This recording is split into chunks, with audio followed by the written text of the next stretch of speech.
నమస్తే అండి. ఈరోజైతే నాకు మా అమ్మ చిన్నప్పుడు చెప్పిన ఒక కథ అయితే మీతో షేర్ చేసుకుంటున్నాను.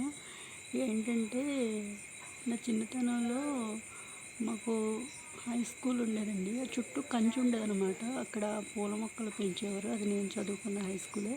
కానీ నా చిన్నతనంలో అంటే నాకు 5 ఇయర్స్ ఉంటాయన్నమాట. అక్కడ పూల మొక్కల్లో కృష్ణబంతి పూలు పెంచారండి.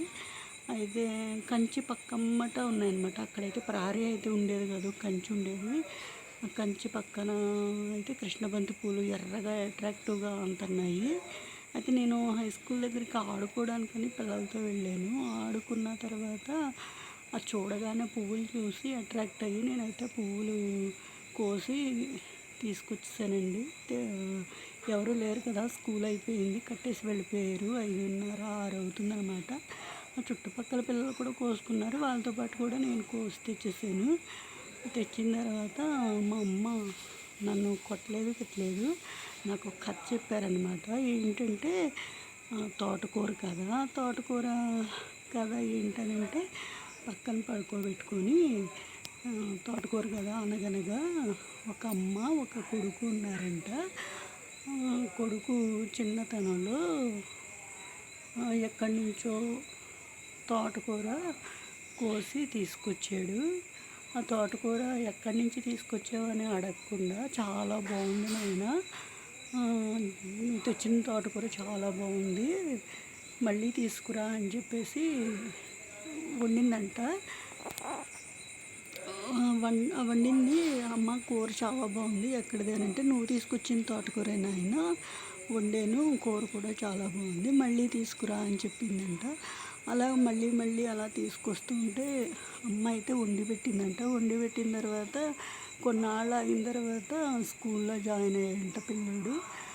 ఒక పక్క పిల్లవాడి దగ్గర రూపాయో 2 రూపాయలు ఎంతో తెలియదు కదండి, చిన్నపిల్లలు దొంగతనం పిల్లలకి తెలియకుండా తీసేసి ఇంటికి తీసుకొచ్చి వాళ్ళ అమ్మ చేతికి ఇచ్చాడంట.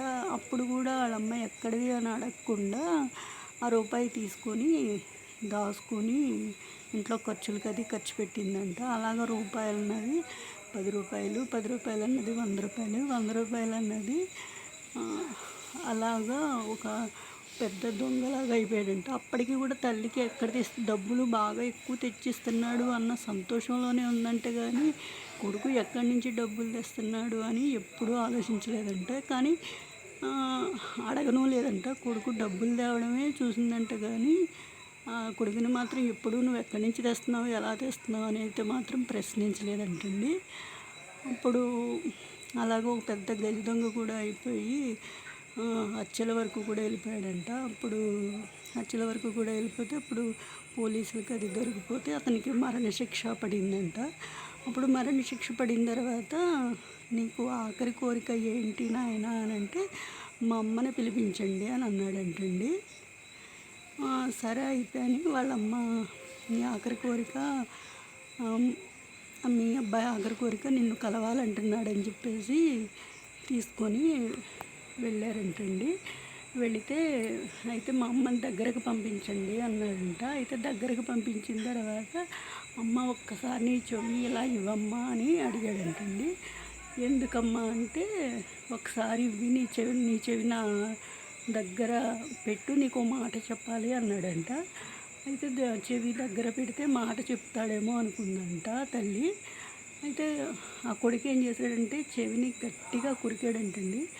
అప్పుడు గట్టిగా ఏడ్చిందంట. ఎందుకు నాయన అలా కురికేయనంటే, నేను తోటకూర తెచ్చినప్పుడే నువ్వు కొట్టి ఉంటే కనుక నాకు ఈ పరిస్థితి వచ్చేది కాదు, ఎక్కడి నుంచి తెచ్చావు, ఎలా తెచ్చావు అని ఎప్పుడు నువ్వు నన్ను ప్రశ్నించలేదు.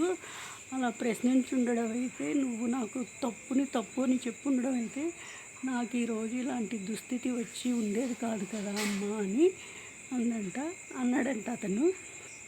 అప్పుడు ఆ తల్లి ఎంతో బాధపడిందంట.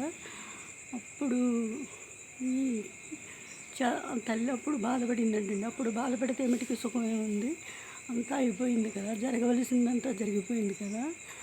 అందు గురించి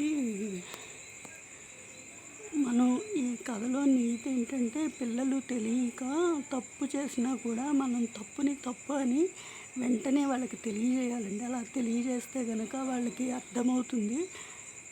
అప్పుడు నేను అప్పటినుంచి ఎప్పుడు కూడా నేను ఏ వస్తువు ఎవరి దగ్గర నుంచి నేనైతే తీసుకోలేదు. అంటే నేను తెలియక కృష్ణబంతి పువ్వులు కోసుకొచ్చిన నాకు అవి కృష్ణబంతి పువ్వులని కూడా నాకు తెలీదు. తర్వాత తెలిసింది. అలాంటి వయసులో అయితే నేను కోసాను. అప్పటినుంచి నాకు తెలిసైతే నేనెప్పుడూ ఎలాంటి ఎవరి దగ్గర నేనేమైతే తీసుకోలేదనమాట. అలాగే తప్పు అని ఎప్పుడు మనం ఒక తల్లిగా పిల్లలకి తెలియజేయాలండి. అప్పుడు పిల్లలు మంచి మార్గంలో నడుచుకుంటారనమాట. ఇదండి మా అమ్మ నాకు చెప్పిన నీతి కథ. నేనైతే మీతో షేర్ చేసుకుంటున్నాను. మీకు నచ్చినట్లయితే లైక్ చేయండి, షేర్ చేయండి, నా ఛానల్ని సబ్స్క్రైబ్ చేసుకోండి.